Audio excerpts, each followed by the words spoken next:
KGF chapter 3 KGF chapter 2 climax సీన్లో Rocky తాను సంపాదించిన మొత్తం బంగారం తీసుకొని ఒక పెద్ద షిప్లో సముద్రం గుండా ప్రయాణం చేస్తూ ఒక్కడే ధైర్యంగా వెళ్తూ ఉంటాడు. అప్పుడు నావీ సోల్జర్స్ మిసైల్ సహాయంతో రాకీ షిప్ పై దాడి చేస్తారు. అప్పుడు రాకీ సముద్రంలో మునుగుతున్నట్లు, అలాగే రాకీతో పాటు మొత్తం బంగారం అంతా సముద్రంలో మునుగుతూ ఉన్నట్లు చూపిస్తారు. కానీ చాప్టర్ 2 సినిమాలో రాకీ ఖచ్చితంగా చనిపోయినట్లు కానీ, రాకీకి గాయాలు అయినట్లు కానీ, బ్లడ్ వచ్చినట్లు అస్సలు చూపించలేదు. ఇంకా రాకీ బతికే ఉన్నాడు అనడానికి ఇప్పుడు మీకు 2 బలమైన డైలాగ్స్ని గుర్తుకు తెప్పిస్తాను. నేను సామాన్యంగా యుద్ధం తప్పించడానికే ప్రయత్నిస్తా, కుదరలేదంటే కేలీచే తీరుతా. ఇంకో డైలాగ్, అమ్మా నీకు ప్రపంచంలో ఉన్న బంగారం అంతా తెచ్చిస్తానమ్మా. ఈ డైలాగ్స్ మనం వింటూ ఉంటే ఒకవైపు ఎమోషన్, ఇంకోవైపు గూస్ బంప్స్ వస్తాయి. సో ఈ డైలాగ్స్లోనే అర్థం ఉంది. రాకీ తన అమ్మకు మాట ఇచ్చాడు, ప్రపంచంలో ఉన్న బంగారం అంతా ఇస్తాను అని. అయితే రాకీ ఇండియాలో ఉన్న బంగారాన్ని మాత్రమే సంపాదించాడు. సో ఇందువల్ల రాకీ ఇంకా చావలేదు. ఇంకొక ఇంట్రెస్టింగ్ విషయం ఏమిటంటే కేజీఎఫ్ చాప్టర్ 2 క్లైమాక్స్ సీన్లో కేజీఎఫ్ చాప్టర్ 3కి సంబంధించిన బుక్ని చూపిస్తారు. సో ఈ కొన్ని క్లూస్ని బట్టి కన్ఫామ్గా చెప్పేయచ్చు ఇంకా రాకీ బతికే ఉన్నాడు అని. సో ఇప్పుడు రాకీ ఎలా బతికి ఉంటాడో చెప్తాను. ఇప్పుడు మీరు కొంచెం ఫ్లాష్ బ్యాక్లోకి వస్తే, ఇక్కడ రాకీ రెమికా సేన్ని కలవడానికి వచ్చినప్పుడు ఇక్కడ అమెరికన్ CEO రాకీని పరిచయం చేసుకుంటాడు. అప్పుడు ఇతను అని అంటాడు. ఇతడి పేరు గూగుల్లో సెర్చ్ చేసి చూస్తే American Seawolf class submarine ప్రెసిడెంట్గా ఉన్నట్లు చూపిస్తుంది. సో ఇందువలన రాకీ బాయ్ అతడితో బాగా పరిచయం పెంచుకొని ఉంటాడు. ఎందుకంటే రమికా సేన్ నన్ను చంపుతుందని రాకీ ముందుగానే గ్రహిస్తాడు. సో ఇలా జాగ్రత్త పడ్డ రాకీ తన షిప్ పై మిసైల్స్ పడగానే సముద్రంలో వెంటనే దూకేస్తాడు. అప్పుడు సముద్ర మార్గంలో ప్రయాణించే సబ్మెరైన్ ద్వారా అమెరికన్ CEO అయిన జిమ్మీ కార్టర్ సముద్రంలో పడిన రాకీని కొంతసేపు ఆగి బయటకు తీస్తారు. ఇప్పుడు మీకు ఇక్కడ ఒక డౌట్ రావచ్చు, ఇదంతా రాకీ ప్లాన్ చేసి ఎందుకు తప్పించుకోవాలి, రమికా సేన్ని చంపేస్తే సరిపోద్దిగా అనుకోవచ్చు. కానీ రాకీకి ఆడవాళ్ళు అంటే చాలా గౌరవం. ఒక సీన్లో గురు పాండ్యన్ రాకీతో ఇలా అంటాడు, నువ్వు రమికా సేన్ని చంపే, లేకపోతే నీకు చాలా సమస్యలు, అడ్డంకులు, ప్రమాదాలు వస్తాయని అంటాడు. అప్పుడు రాకీ ఆడవారిని కొట్టరాదు, వారికి వ్యతిరేకంగా మనం ఏం చేయకూడదు, వాళ్ళని మనం 2 చేతులెత్తి దండం పెట్టి పూజించాలి, అంతేకాని వారితో మనం గొడవలోకి వెళ్ళకూడదని అంటాడు రాకీ. అందువల్ల రాకీ బాయ్ రమికా సేన్ని నేరుగా చంపలేక అమెరికన్ CEOతో కలిసి ఇదంతా ప్లాన్ చేసి రమికా సేన్ దృష్టిలో, అలాగే కేజీఎఫ్లో ఉండే ప్రజలందరి దృష్టిలో రాకీ చనిపోయినట్లు ఈ ప్రపంచానికి తెలియజేయాలని పక్కాగా ప్లాన్ చేసి ఉంటాడు. అలా సబ్మెరైన్ నుంచి రాకీ బాయ్ బయటపడిన తర్వాత అదే సబ్మెరైన్ ద్వారా డైరెక్ట్గా దుబాయ్కి వెళ్ళిపోతాడు. ఫ్రెండ్స్, ఇంకా కథలోకి వెళ్ళబోయే ముందు నాది ఒక చిన్న రిక్వెస్ట్. ఈ వీడియోలో చెప్పిన స్టోరీ నచ్చితే ఇప్పుడే లైక్ చేయండి. ఈ వీడియోకి నేను ఇచ్చే టార్గెట్ 100K లైక్స్. ఇలా ప్రతి ఒక్కరు లైక్ చేస్తే ఈ వీడియో చాలా మందికి రీచ్ అవుతుంది. అలాగే నా ఎక్స్ప్లెనేషన్ నచ్చితే తప్పకుండా సూపర్ ఎక్స్ప్లెనేషన్ అని కింద కామెంట్ చేయండి. ఇక తిరిగి వీడియోలోకి వెళ్ళిపోదాం. అలా దుబాయ్కి వెళ్ళి రాకీ అక్కడ దుబాయ్లో ఇనాయత్ కలీ మనుషులను కొట్టి, అలాగే తన సామ్రాజ్యాన్ని మొత్తం కొన్ని రోజుల్లోనే దక్కించుకుంటాడు. ఆ సమయంలోనే ఇనాయత్ కలీ మనుషులు కూడా రాకీ బాయ్కి సపోర్ట్ చేస్తారు. ఇలా అంచెలంచెలుగా రాకీ బాయ్ దుబాయ్లో ఉన్న ఆయుధాల సామాగ్రిని మొత్తం ఆక్రమించుకొని దుబాయ్ని మొత్తం సొంతం చేసుకుంటాడు. దుబాయ్ని ఒకే ఒక్కడు ఒక రాజులా, ఒక సింహంలా పరిపాలిస్తాడు. ఇదంతా చూసి ఇనాయత్ కలీ తట్టుకోలేకపోతాడు.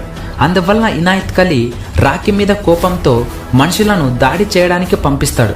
అప్పుడు రాకీ ఒంటరిగా ఉన్నప్పటికీ ఇనాయత్ కలీ మనుషులను దారుణంగా కొట్టి అందులో ఒక వ్యక్తిని ఇలా అడుగుతాడు, నన్ను చంపడానికి మిమ్మల్ని ఎవరు పంపించారు అని అడుగుతాడు. అప్పుడు ఆ వ్యక్తి ఇనాయత్ కలీ అని చెప్తాడు. అప్పుడు ఇనాయత్ కలీని తన మనుషులతోనే దారుణంగా కొట్టి చంపేస్తాడు. అక్కడితో ఇనాయత్ కలీ క్యారెక్టర్ అయిపోతుంది. అలా దుబాయ్లో అంచెలంచెలుగా ఎదిగి అక్కడ కూడా దుబాయ్లో ఇల్లీగల్ గోల్డ్ మైనింగ్ చేస్తూ అక్కడ అలా దుబాయ్లో రాకీ బాయ్ తన సామ్రాజ్యాన్ని ఏర్పాటు చేసుకుంటాడు. ఇక్కడ ఇంట్రెస్టింగ్ విషయం ఏమిటంటే ఇనాయత్ కలీ చనిపోకముందే ఇంకా రాకీ చనిపోలేదని ప్రస్తుతం మొత్తం దుబాయ్ని ఆక్రమించుకొని తన గుప్పెట్లో పెట్టుకున్నాడు అని, మళ్ళీ తిరిగి మీ ఇండియాకి వచ్చి దేశాన్ని మొత్తం ఏలుతాడని మన భారతదేశం యొక్క ప్రైమ్ మినిస్టర్ అయిన రాఘవన్కి ఫోన్ చేసి పర్సనల్గా చెప్పి ఉంటాడు ఇనాయత్ కలీ. ఇక్కడ మీకు ఒక డౌట్ రావచ్చు, మన ఇండియా ప్రైమ్ మినిస్టర్ రమిక సేన్ కదా అని. కానీ ఆమె ప్రైమ్ మినిస్టర్ పదవికి రాజీనామా చేసి ఉంటుంది. రమిక సేన్ ప్లేస్లో ఇతడు రాఘవన్ ప్రైమ్ మినిస్టర్గా వచ్చి ఉంటాడు. ఇతడు రాఘవన్ రాఖీబాయ్ గురించి విని అతడి గుండెల్లో రైలు పరిగెడుతుంది. అందువలన రాఖీ ఇండియాకి రాకముందే అతడిని చంపేయాలని దుబాయ్లోనే కొన్ని వేల మంది సైన్యాన్ని పంపించి ఉంటాడు. అయితే రాఖీకి దుబాయ్ మొత్తం తన చేతిలో ఉంది కాబట్టి ఆ కొన్ని వేల మంది సైన్యాన్ని నాశనం చేసి చాలా ఈజీగా తప్పించుకుంటాడు. అయితే ఇక్కడ రాఖీబాయ్కి డౌట్ వచ్చింది, నాకు శత్రువులు ఎవరు లేరు కదా, ఇదంతా ఎవరు చేసి ఉంటారని డౌట్లో ఉండిపోయాడు. ఆ డౌట్లో ఉన్న రాఖీ సరిగ్గా నిద్రపోయేవాడు కాదు. ఒకరోజు అలా రాఖీబాయ్ నిద్రపోయాడు. అలా నిద్రలో రాఖీబాయ్కి వాళ్ళ అమ్మ కలలోకి వచ్చి ఆ కళ అంతటితో ముగిసిపోయి రాఖీ మెలకువలోకి వస్తాడు. ఇలా రాఖీకి కళ రావడం వలన అతడు మళ్ళీ తిరిగి ఇండియాకి వెళ్ళాలని నిర్ణయించుకుంటాడు. రాఖీకి తెలుసు ఇండియాకి వెళ్తే తన ప్రాణాలకి రిస్క్ అని. అయినా అతడు లెక్క చేయకుండా తన అమ్మ కోసం అమ్మ సమాధి చూడటానికి వెళ్తాడు. బెంగళూరు ఎయిర్పోర్ట్ నుంచి బాగా డ్రింక్ చేసి ఎలా పడితే అలా కారుని నడుపుతూ పోలీసులకు దొరికిపోయాడు. ఆ పోలీసులు అతడిని డ్రైవింగ్ లైసెన్స్ ఆర్సీని చూపించమని అడుగుతున్నా లెక్క చేయకుండా అసలు భయం అంటే ఏంటో తెలియకుండా నిల్చొని ఉన్నాడు. అప్పుడు పోలీసులు రాఖీని అరెస్ట్ చేసి పోలీస్ స్టేషన్లో కూర్చోబెడతారు. అప్పుడు రాఖీ తన జేబులో ఉన్న సిగరెట్ని పోలీసుల ముందే తీసి కాలుద్దామని ట్రై చేస్తూ ఉన్నప్పుడు, ఇది మీ అత్తగారి ఇల్లు అనుకుంటున్నావా అని పోలీసులు తన చేతిలో ఉన్న సిగరెట్ని విసిరి పడేస్తాడు. అలా కోపంతో ఉన్న సిఐ రాఖీ మీద చెయ్యి ఎత్తడానికి వెళ్తాడు. అప్పుడు ఒక్కసారిగా పోలీస్ స్టేషన్ మొత్తం షేక్ అవుతూ ఉంటుంది. ఏంటి ఇలా పోలీస్ స్టేషన్ మొత్తం షేక్ అవుతుందని బయటికి వచ్చి చూసిన పోలీసులందరూ అక్కడ చూసి షాక్ అయ్యారు. కొన్ని హెలికాప్టర్స్ అలాగే రాఖీబాయ్ కోసం తన సైన్యం అక్కడికి వచ్చింది.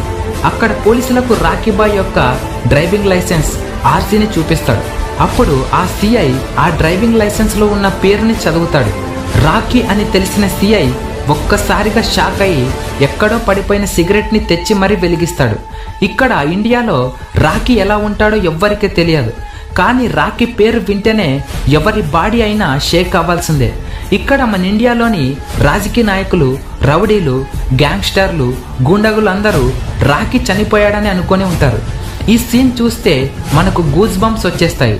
ఈ పోలీస్ స్టేషన్ సీన్ని మనకు చాప్టర్ 3లో చూపించాల్సింది చాప్టర్ 1లోనే చూపించాడు.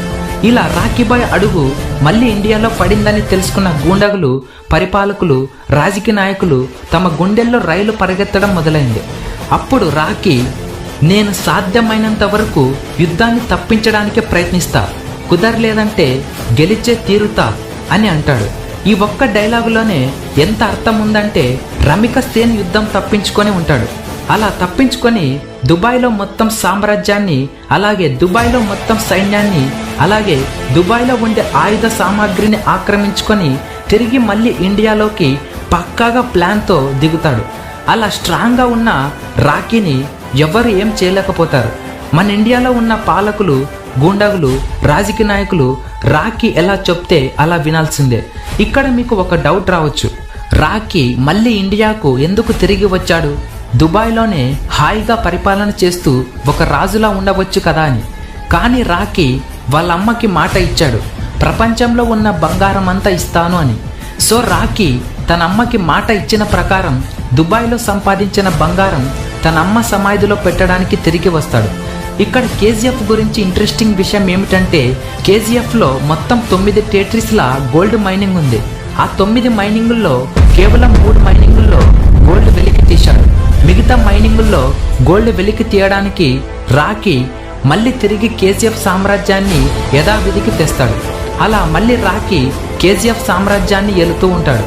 రాఖీ ప్రపంచంలో ఉన్న బంగారం అంతా ఇస్తానన్న మాట ప్రకారం చాప్టర్ 2లో ఒక బంగారం బిస్కెట్ పోలీసులు తీసుకొని ఉంటే ఆ పోలీస్ స్టేషన్కి పెద్దమ్మ గన్నుతో బుల్లెట్ల వర్షం కురిపించి పోలీసులకు భయం అంటే ఏంటో చూపిస్తాడు. ఈ సీన్ అయితే ఈ మూవీకి అల్టిమేట్ సీన్ అని చెప్పవచ్చు. అలా కేవలం ఒక బంగారపు బిస్కెట్ మిస్ అయితేనే అలా రియాక్ట్ అయిన రాకీ అంత సింపుల్గా కేజీఎఫ్ని ఎలా వదులుకుంటాడు? నెవర్. సో రాకీ బాయ్ పక్కగా ప్లాన్ చేసి మిగిలిన గోల్డ్ మైనింగ్ని ఆక్రమించుకుంటాడు.